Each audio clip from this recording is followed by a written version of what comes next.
just want to let everybody know that you do receive continuing education credits for your participation in this conference today and tomorrow. The requirement is that you will need to fill out the conference evaluation in order to receive those CEUs. More information will be given a little bit later today and then also tomorrow, but I just wanted to remind us that the evaluation is going to be very important toward receiving your CEUs after the conference concludes. Our next presenter is Dr. Jose Arnold Tariga, and Dr. Tariga completed his Doctor of Philosophy in Development Education in 2020, his Master of Science in Nursing in 2016, his professional diploma in healthcare administration in 2015, a master's in nursing in 2012, and his Bachelor of Science in Nursing in 2008. Dr. Tariga, you have been very busy for a long time. He is a certified professional in healthcare quality, a certified nurse educator, and a certified American Heart Association basic life support instructor. He is currently working as a clinical nurse educator in the United Arab Emirates, and he has published a few of his research articles and has presented in national and international conferences. Dr. Tariga was awarded as the Healthcare Professional of the Year in 2019 by the Filipino Times Awards in the UAE.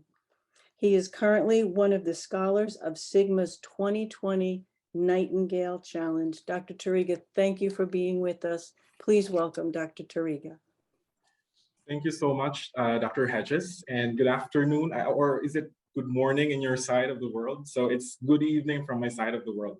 My name is Arnold, and I am a clinical nurse educator from the Philippines, but I am currently based in the United Arab Emirates. Before I proceed, I would like to thank the organizing committee and the ResearchGate team for giving me the opportunity to participate in this amazing conference. I'm always excited to attend a conference from the ResearchGate since last year. And it's such an honor to be presenting alongside renowned nurse leaders and educators. And I think everyone has seen already as to how passionate and dedicated our nurse leaders and educators who have presented with us tonight. So for my presentation, I will mostly focus on how clinical nurse educators, particularly from my side of the world, cross the gap or the rift or the chasm that has been happening in the clinical education setting, particularly in this pandemic, with COVID-19. So maybe just to give you a quick background, there is a disparity in the preparation of clinical nurse educators across the world. So it's quite different maybe as to how clinical nurse educators are prepared in the Philippines, in the UAE, and in the US, or in other parts of the world. And majority of the clinical nurse educators that I've met did not necessarily have the formal preparation as an educator. So this is the reason why, as a clinical nurse educator who have gone through formal training as an educator, I felt the need to provide my insights as to how we as clinical educators can effectively facilitate clinical education, especially that we are now facing the challenges in delivering clinical education caused or brought about by COVID-19. So I just would like to declare that I don't have any financial disclosure or conflicts of interest with my presented materials.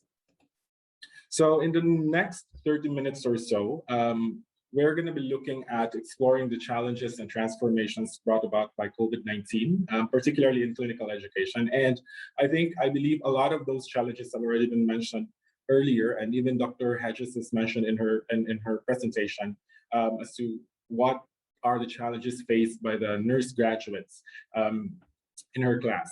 And then we're going to look into as well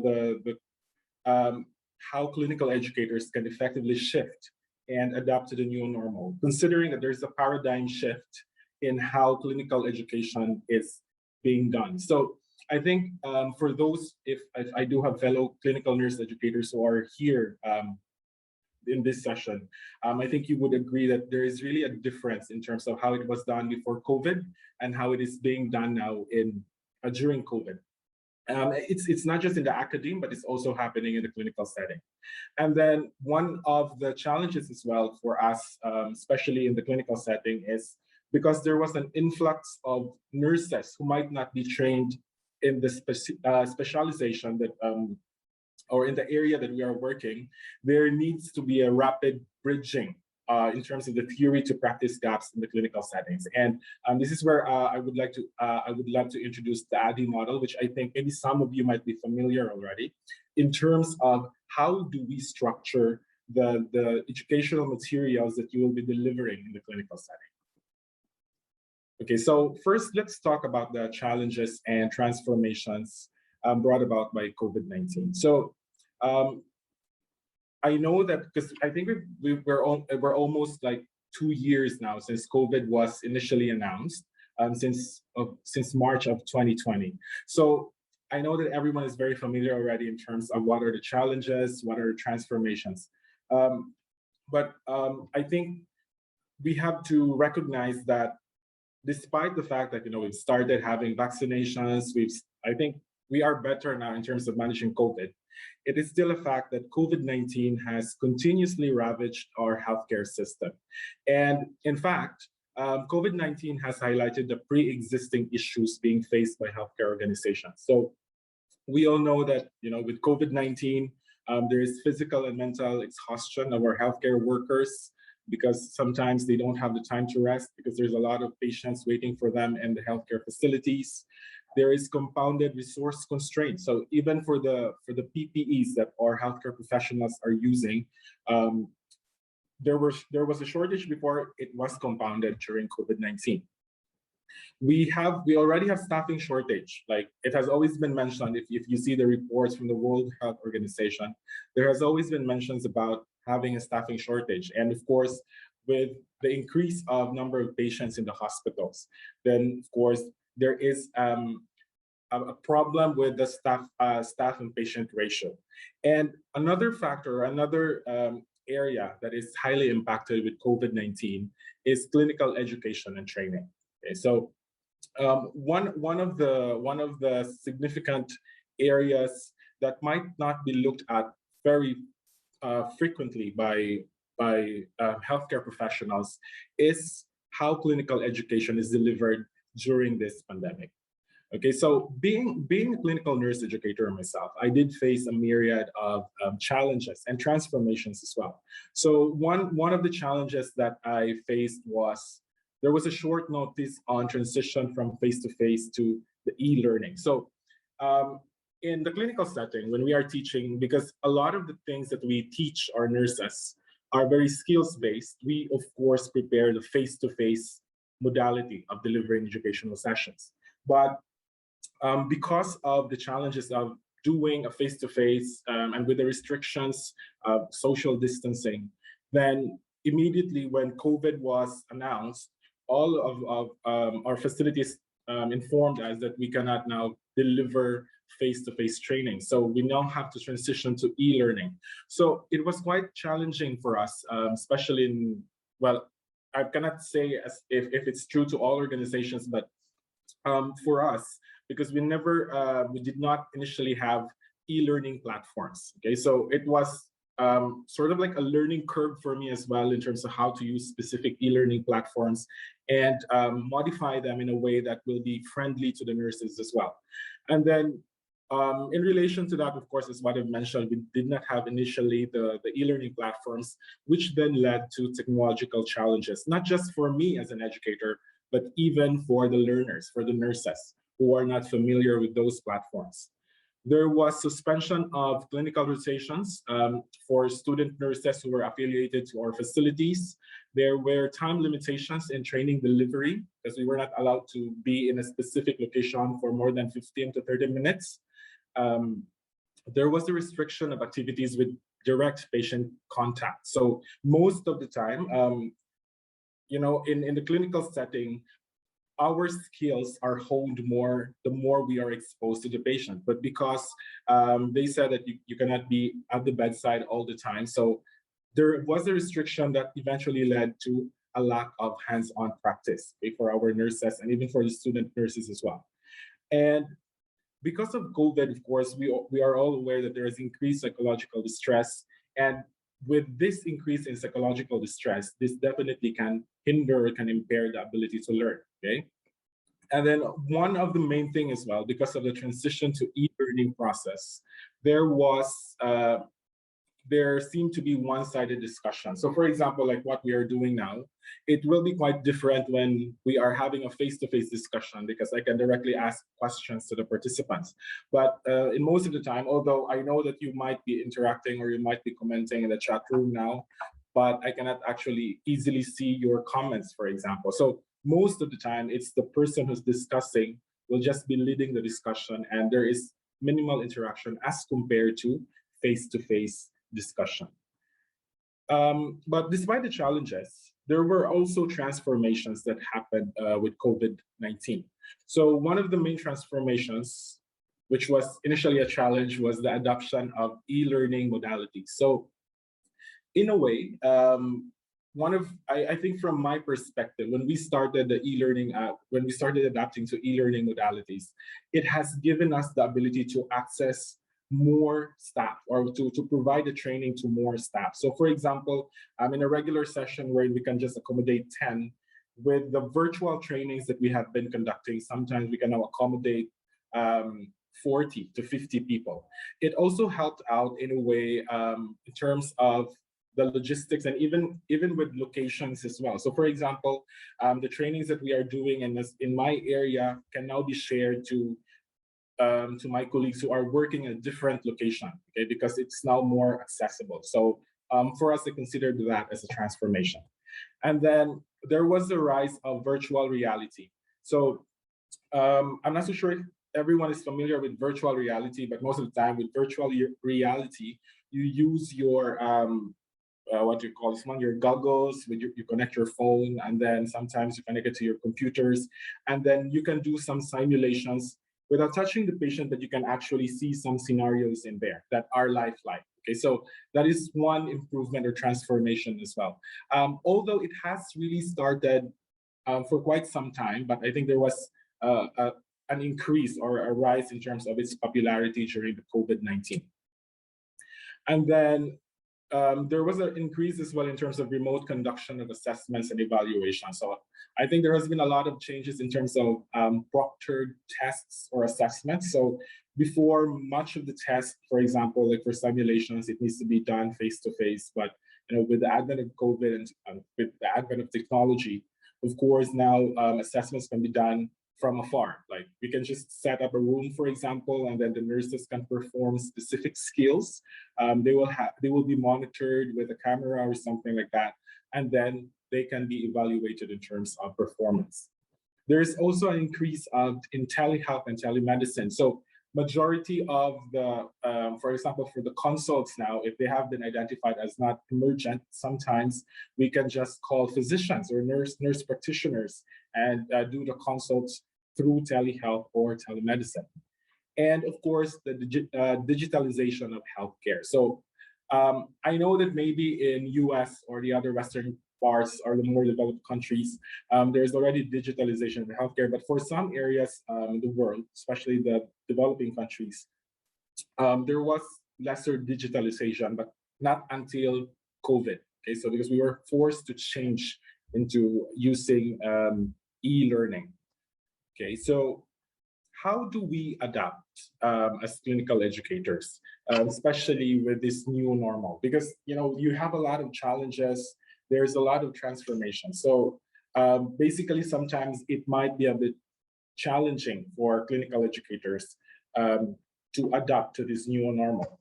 So there are different strategies that we have utilized, but before utilizing the strategy, myself as a clinical educator tried to have a closer look at the status of clinical education during the pandemic. And based on my experience, the main issue in the current scenario is having restrictions of face-to-face training. So again, as what I mentioned earlier, there in the clinical setting, when we perform or we conduct clinical education, it's mostly face-to-face because it's skills-based. It's easier to teach something if it's if your learner is in your face, and it's easier for you to evaluate their performance if they are in front of you, okay? But because of these restrictions of face-to-face training, as a clinical educator, we've considered changing our educational strategy. And this is where e-learning modules came up, okay?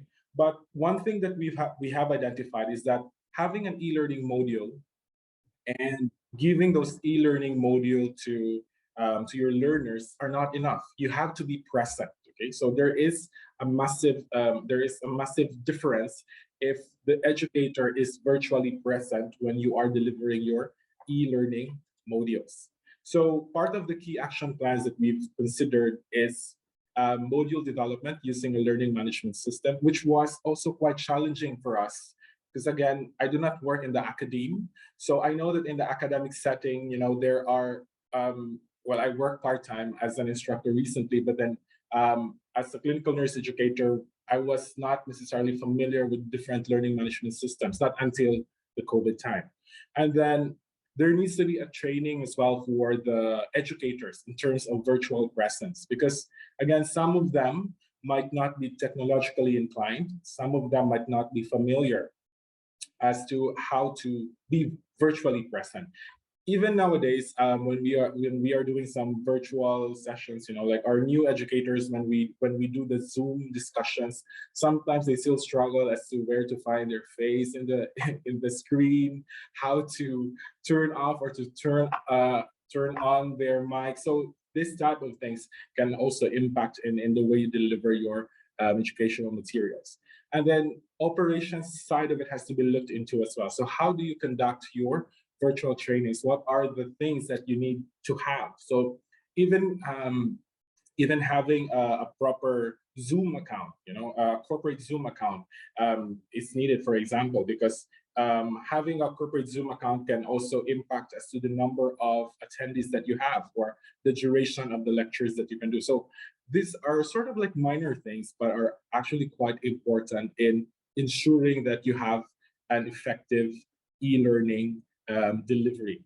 Okay, so there is a massive change in terms of the approach as well when we talk about e-learning teaching. Okay, so I think for most educators, the classical type of delivering or the classical type of approach of teaching is the pedagogic approach, wherein most of the teaching is led by the instructor. Okay, but then with the shift to e-learning, because now we are giving now the responsibility to the learners, we have shifted to a utagogic approach. Okay, so utagogic approach is basically a self-determined learning, wherein it is the student who will have to lead or who would have to explore what they would want to learn. Okay, so with a utagogic approach, it's mostly 80% independent learning and 20% educator presence. So this might be very small in terms of the entire fraction of this approach, but then your presence as an educator is quite important because you have to remember that, and this is based on experience, a lot of the nurses that we have in the clinical area, as much as maybe they would want to learn more, there are other factors that also sometimes prevent them in terms of continuing to learn more, because you know we have a lot of issues, they have family problems, there are a lot of distractions. Okay, so if you are there as an educator, you are virtually present, then you can help facilitate the learning process. Okay, so that's why it is very important. Again, I would like to emphasize that when we talk about e-learning, it's not just about giving your modules and then letting your learners work on it on their own, but you have to be there as a facilitator. Okay, so it is important as well for educators to consider the following requirements when shifting to e-learning as a modality for clinical education and training. So I've attended one of the workshops of another educator from the Philippines, and he mentioned about these requirements. He called it the technical requirements for both educators and learners, and the technical requirements that are specific for educators. So if we look at the technical requirements, of course, educators and learners must have the device. So I couldn't emphasize more on how significant it is to have the proper device. So, for example, when we are doing educational sessions nowadays, sometimes I notice that maybe half of the participants will use their mobile phones when they are attending workshops. And you can just imagine how small the mobile phones are, right? So if the presentations of the speaker might be very small, then how can that learner view the presentation properly? So this is the reason why now we always emphasize to our learners that if we have workshops, can you use laptops or tablets, okay, so that you can have a bigger view of the presentation. Having a functional operating system is very important as well for both educators and learners. And of course, your operating system will help in delivering a smooth presentation, because sometimes if your operating system is very old, then you will have lags in your presentation. It can really happen. And then that is in relation to your computer speed and processor as well. So if you don't have that one, especially now that a majority of the e-learning sessions that you will be delivering will include videos or other what do you call this one? Other high-tech stuff, then you need to have a fast processor. And your internet speed will also impact that, will also affect your educational session. So if you can just imagine, for example, so there was one time that I delivered a training session to a group of nurses in the Philippines. Some of them will be disconnected, some of them will not be able to hear me because of the poor internet speed. Okay, so it will definitely affect the way people receive the information, and then eventually will affect learning. Okay, from the technical requirement for the educators, one thing that is important is competence. So competence in terms of all of this techie stuff. Okay, so we need to be tech savvy in a way, because how can you, for example, share your presentation, or how can you make things accessible for your attendees if you're not competent in maybe even opening your computer or laptop? Okay, and I know that this is quite a challenge for some, because not everyone again is tech savvy. Okay, commitment is also very important, especially with e-learning. So this is what I've realized, and with e-learning, because before, you would just think that, okay, it's easy to just prepare a presentation, but it's actually not, especially if it will be e-learning, because you need to make it more, more interesting, more engaging. Okay, so it's not just enough to just put all your presentations in there, because most of the time, if the staff are just, or if the learners are just reading it, sometimes it does not catch their interest. So in a way, sometimes you have to be committed to search for additional things that can help you make your presentations interesting. So for example, what I usually do now in terms of making it interesting is that I use gamification, or like if maybe some of you are familiar with Kahoot as a platform to play games, like pop quiz, or we also use Mentimeter, which is like presentation with quizzes. So it's quite helpful actually. And so far, based on the feedback, they have been learners have find it very engaging, and usually they find the class very interactive with those games. And then communication is another technical requirement. So if you as an educator, I think this is a basic requirement anyway for everyone, that we need to know how to communicate. And again, especially sometimes when you are communicating through through here, like what we are having now, it sometimes the messages might not necessarily come across, so that's why it's very important for you to understand how can you communicate effectively to your learners. And of course, compassion. So you have to be compassionate with your learners. You have to understand that maybe you're competent as an educator in terms of all the tech stuff, but maybe your learners are not as well. So having the compassion and the patience to understand that they might not easily adapt to what you are giving them in terms of e-learning.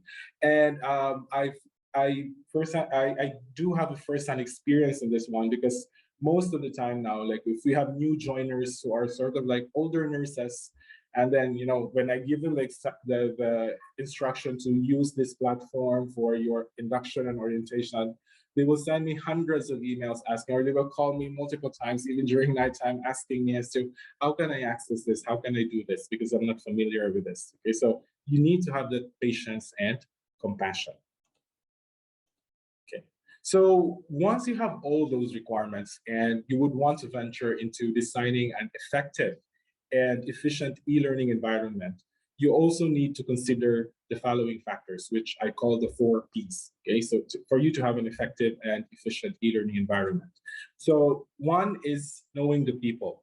Who are your learners? Okay, so you have to learn their characteristics. So of course, you will know that maybe millennial nurses might be more tech savvy as compared to the older generations of nurses.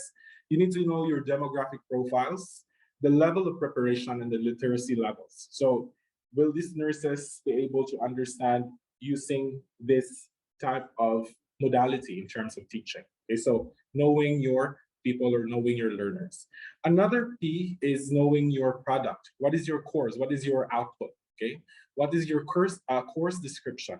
What is the purpose of your teaching? What is your focus? What is your learning outcomes? And I think this is basic in a ways for all educators, whether you're an academic educator or a clinical educator. You always have to have your learning outcomes because it will then guide you as to the content of your educational materials.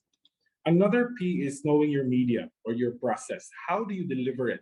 Do you deliver your educational materials using your asynchronous or synchronous methods? So personally, I never even heard of the synchronous and asynchronous not until COVID came up. Because again, not working in the academe, we don't have an LMS. Okay, so when we started experiencing COVID-19, then these terms of synchronous and asynchronous, I was like, what is synchronous, what is asynchronous? And then I came to realize that, of course, obviously synchronous is when there is a synchronized teaching, wherein like what we are doing now is a synchronous session. But then, for example, if this would have been recorded and then you will be viewing this at a different time, then that can be considered as asynchronous. Okay, and then you also have to look into your teaching and learning activities as well as interactions. And this feeds back again to having a synchronous and asynchronous, because you need to look into what are the platforms that you can use. Okay, so for most of the synchronous sessions, I guess everyone is familiar with Zoom, we have Teams, we have Google Meet, among many others, Google Classroom as well. And then for asynchronous, most of the LMS can be utilized. And actually, even some of the LMS can be utilized for synchronous sessions as well. So for example, in the university that I'm teaching, we are using Blackboard, and we do use synchronous sessions using the Blackboard LMS as well. Okay. And then another P is knowing your resources, okay? The physical resources. What is your technology? Can it accommodate what you would want to teach? Okay. What are the platforms that you have in your organization? And do you have high tech or low tech? And to be honest, this was quite challenging initially because in clinical nursing education, or in the clinical setting, most of the time, education is usually the last thing that the bosses will look at. They don't usually consider clinical education as an important thing. They're always left out in terms of planning things. It's different in the academe, of course, because that is the bread and butter. So you have to have the proper technology. So when we started requesting to have subscriptions, to have additional laptops, to have additional tablets so that we can increase our educational sessions in the clinical area without meeting face-to-face, we did have quite a resistance from the management because they have to spend now with computers and with tablets, okay?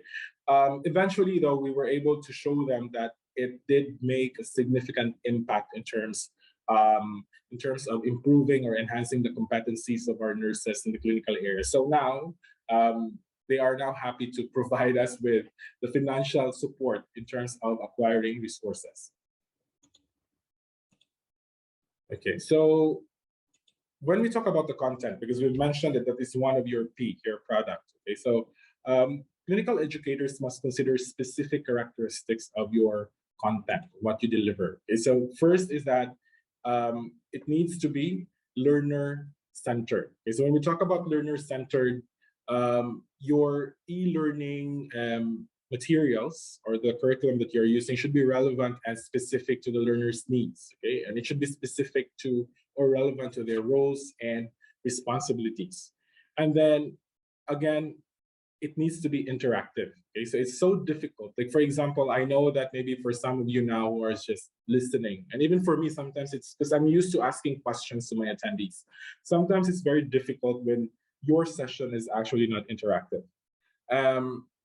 Another thing is engaging. Okay, so it needs to be something exciting. Okay? It needs to stimulate the interest of your learners to learn more.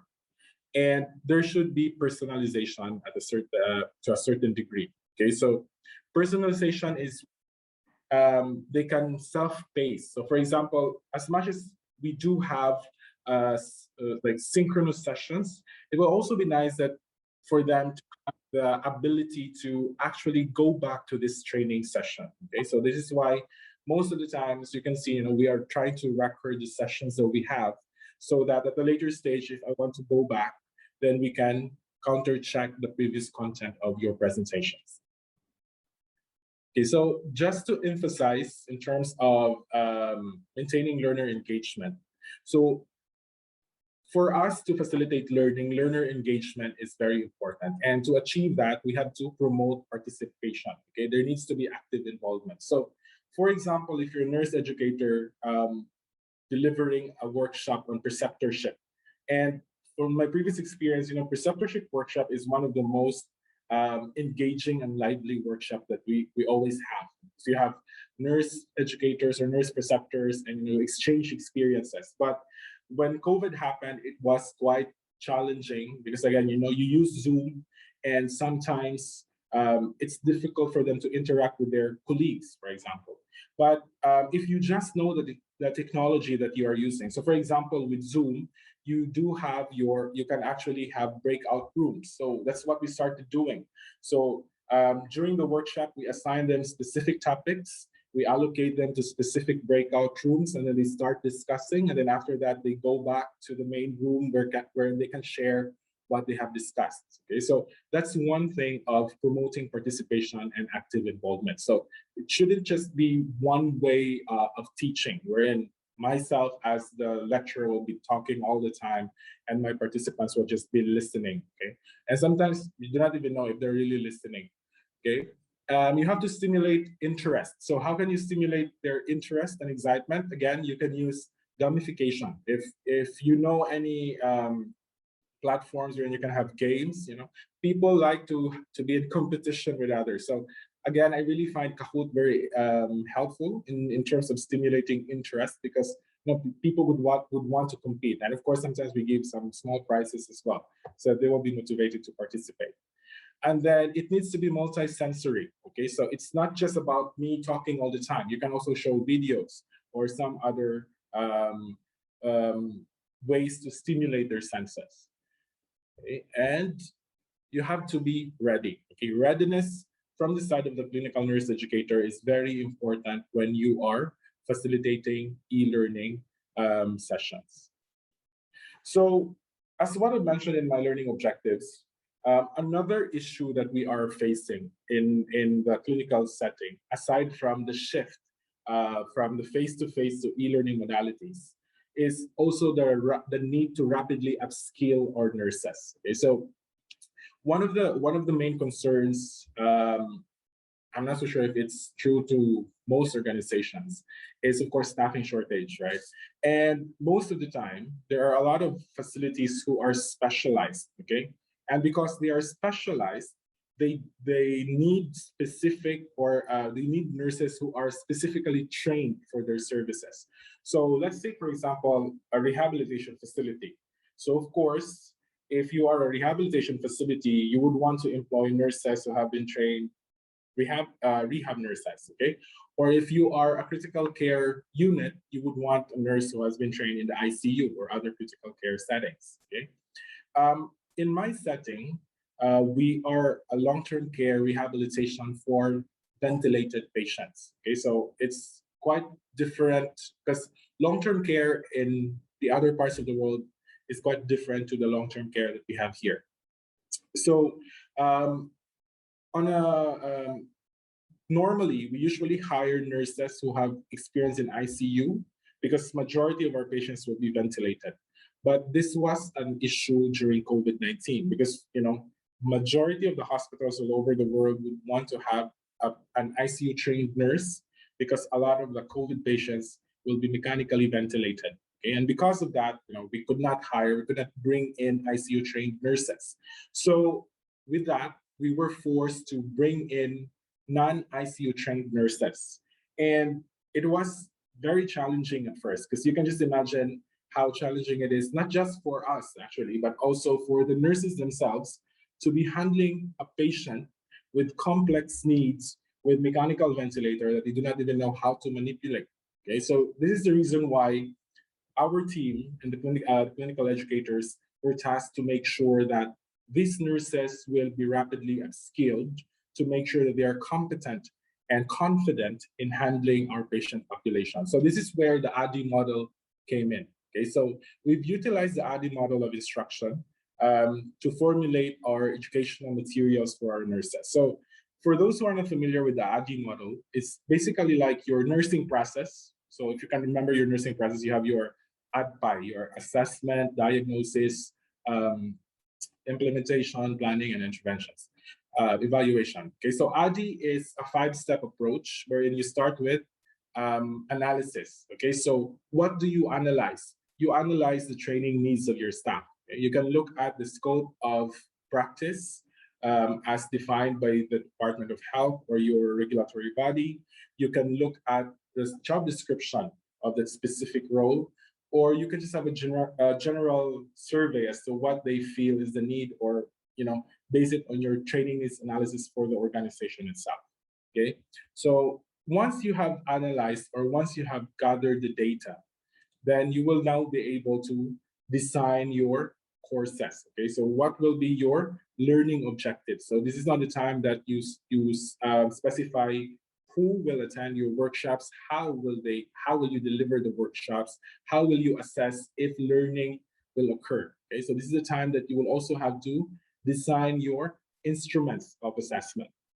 And then once you have designed those educational materials, you can now start developing the actual materials itself. Okay, so in terms of development, you can then prepare your, let's say if it's a PowerPoint that will have videos and stuff, or that needs to be delivered by an e-learning platform, so you can start developing it, and then you can start piloting it. Okay, so once you have piloted it and you have seen that, okay, there needs to be some changes, then you do your revisions. And then after having done your revisions, and once you have your final output, then you can start implementing the actual teaching material. Okay, and of course, once you have done your implementation, the next step will be evaluation.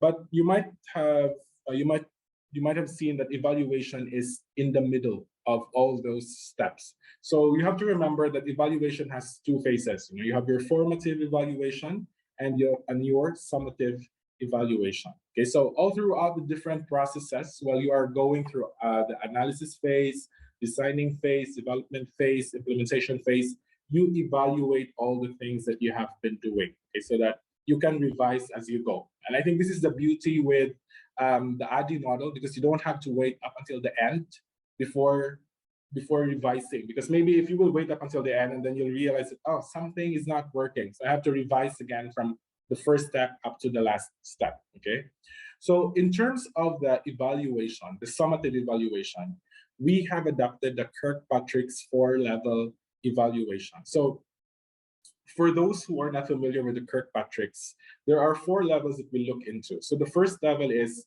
basically looking at the reaction of the attendees in terms of what or how they perceive the teaching sessions that we have given them. So are they happy with the lecture? Are they happy with the way we deliver it? Are they happy with the content? Okay. And then the second level of evaluation focuses now on acquiring the skills or the knowledge. Okay, so after your educational session, for example, have they acquired the needed skills or the needed competencies? Okay, and then On the third level of evaluation, you look at the behavior. For example, has there been a change after your educational session? Has there been a change in the behavior of your learner in the clinical area?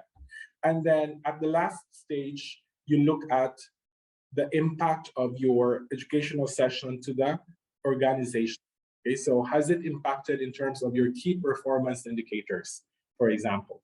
So one basic example is that, let's say, hand hygiene. So if you deliver or you develop an instructional material for hand hygiene, because you've noticed that there has been an increase of infection rate in your clinical area.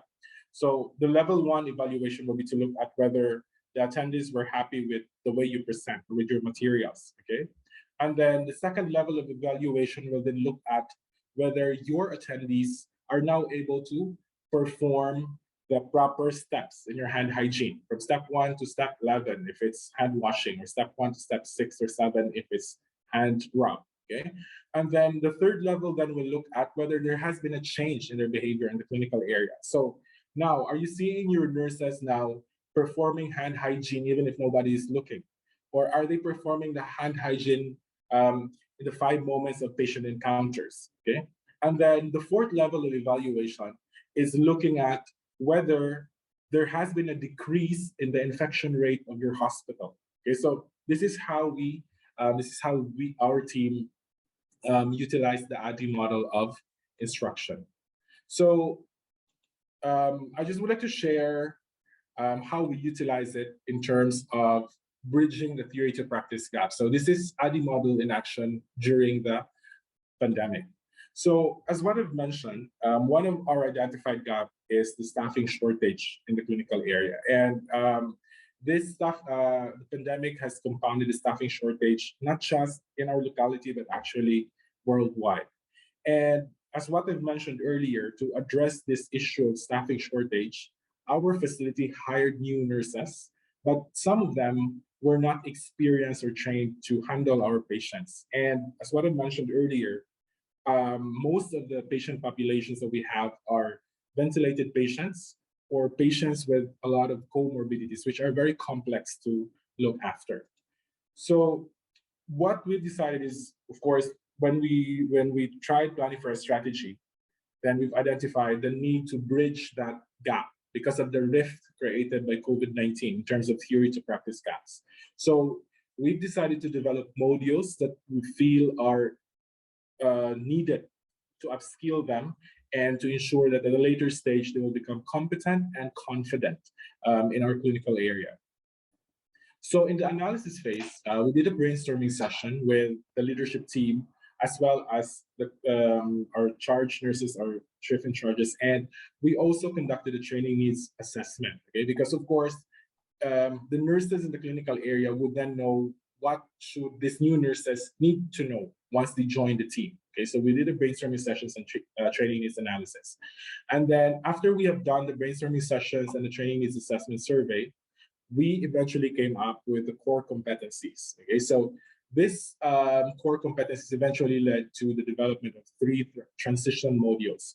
So the transition modules that came up was one module focused on introduction to long-term critical care. So again, as what I've mentioned, there is a difference in terms of long-term care from the other parts of the world to the long-term care in the Middle East, okay? So because majority here, most of our long-term care patients are actually ventilated. I know that maybe in some parts of the world, if you feel that the prognosis of your patient is not very good, sometimes families will be advised to not resuscitate or to just allow natural death. Okay, so here, culturally, it's not very common yet, although the concept of allow natural death and DNR has already started. It has been introduced. Okay, so that is the reason why we felt the need for us to acculturate these new nurses who are not trained in our setting to have the basic ideas or concepts on long-term critical care. And then another module that came up was how to manage deteriorating patient. So since these new nurses were not trained in the critical care setting, so not all of them were aware as to for example, what are the arrest rhythms. Okay, so of course, if they do not know what are the abnormal rhythms or the arrhythmias, they will not be able to escalate it. And then because there was no escalation, then you will not be able to manage if your patient will have a cardiac arrest. So that's why we felt the need for that one. And then since a lot of our patients are mechanically ventilated, we've also developed a module for managing patients with mechanical ventilator. Okay, so and in the design and development phase, we designed the modules to be delivered. So of course, we tap the subject expert. So for example, for managing deteriorating patient, we coordinated with our resuscitation committee. And then for the managing mechanically ventilated patients, we tap our respiratory therapist team, okay?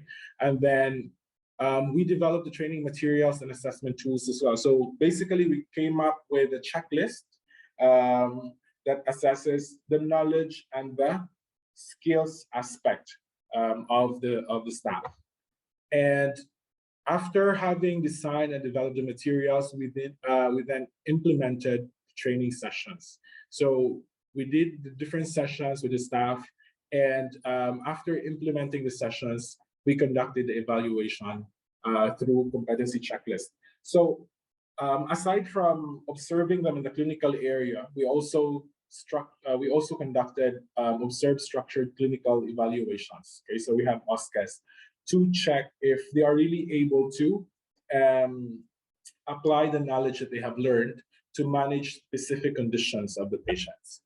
And after the competency evaluation and evaluated the OSCEs, these are what we have found out. So our outcomes, there has been improved competence and confidence. So after the training, after quite some time, and of course with the support of the preceptors in the clinical area, our learners, the new nurses, reported improved confidence. Okay, and then based on our checklist as well, there has been a change in their competence level because we did a one-way pre-test, post-test design. So I know that there's a risk for bias, but at that time, that is the only way that we can assess whether there has been a change in terms of the competency before the module has been delivered. Okay, and then there has been improved performance. So what we did as well is that we conducted a peer evaluation. So we asked the nurses, the old nurses in the clinical area, and even the other other team members, like the physicians, the allied health team members, the physiotherapists, among many others. We asked them to evaluate the performance of these new nurses, and based on their evaluation, they have mentioned that there was indeed a change or an improvement in the performance as compared to when they newly started. Okay, and of course there was improvement in the quality of care. So we also conducted patient satisfaction surveys, whether they are happy with the care that they have been receiving, and so far the feedback has been quite good. Okay, so based on that, using the ADDI model, it has definitely improved the quality of care, which is our ultimate aim as clinical nurse educators. So in summary, COVID-19 has definitely created a shift in the paradigm, especially in the delivery of clinical education. So it's like this island, which was before a forest, after COVID, it has become like a forest of a concrete jungle, as we call it. And then as much as, sometimes we always think about going back to the normal, to the old normal, it might not happen, okay? This new normal might stay for a long time, okay? So the thing that we have to remember is that as much as we might not be able to go back to the old normal, we can still thrive in the new normal. So it's a matter of being prepared to face the challenges that we have. So with that, I would like to leave a quote that there is no better educator than adversity. And I think everyone would agree that at this time of challenges with COVID-19, all of us are learning a lot of things. Even myself as an educator, I'm still learning a lot of ways on how to deliver clinical education. So let's keep learning and adapting as we face the adversities brought about by COVID-19, not just in clinical education, but in our healthcare systems. So thank you very much for your time. These are my references. And that ends my discussion.